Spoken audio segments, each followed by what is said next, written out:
بانگین آزادیا فیزیکیا ریبر عبدالله اوجلان روش بروش زیده تردبن. ده جوت مهیل هفته و 4 ناوندین جیهانی بینگاواج اوجلان را آزادی و جپرزگریکا کردره چار سریا سیاسی هات راگاندن. پشتگیری و تفلیبونا بینگاوی روش بروش زیده دبه. اندامین کنگراستار این کانتونا شهبای پشتگیریا خوش بو وی بینگاوی آنین زمان و بانگا تفلیبونی کرن. يعني عم دبينا روج رويا ملات ده حملة ده جبوي تجريد السر سروك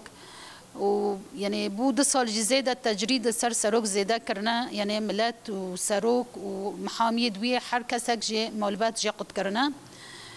يعني هاف تجريدات زيادة جران كرنا يعني جبو يوي تشتيجي هيرو روبرو ملاتي الكولانا يعني ملاتي درد كذا حملة جبوي في تجريد السر سروك معناه في تجريد السر سروك راكن ويعني ام دبيلن سران سري باكر رجلات روجافا حمله دس بكريه جبوي في تجريدي السر سروك الحر دركي اف مشان دين دار خستن جبوي في تجريدي سر سروك راكن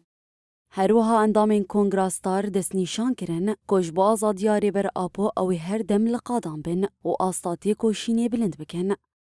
ام دغازن انو سروکی ما ریزگار ببه و دناف ما دابه و ام روزانه دل کولونا بن لمعشا بن لحر درکه بن جبو عبدالله اوجلان و ام دغازن سروکی ما ریزگار ببه و ام سروکی خود ناف خدا ببینن و ام دغازن ام تم لمعشا بن و لدارا بن حیانی سروکی ما ریزگار دبه و ام سروکی خود ناف خدا ببینن. اندامین کنگراستار این کانتونا شهبای جبو آزادیا فیزیکیا ریبر عبدالله اوجلان بانگا تفلیبونا پینگاوا جیهانی کرن او گوتن دوی هر کس دا که وقادان و آستاتی کشینا جبو پیکانینا آزادیا فیزیکیا ریبر آپو بلند بکن.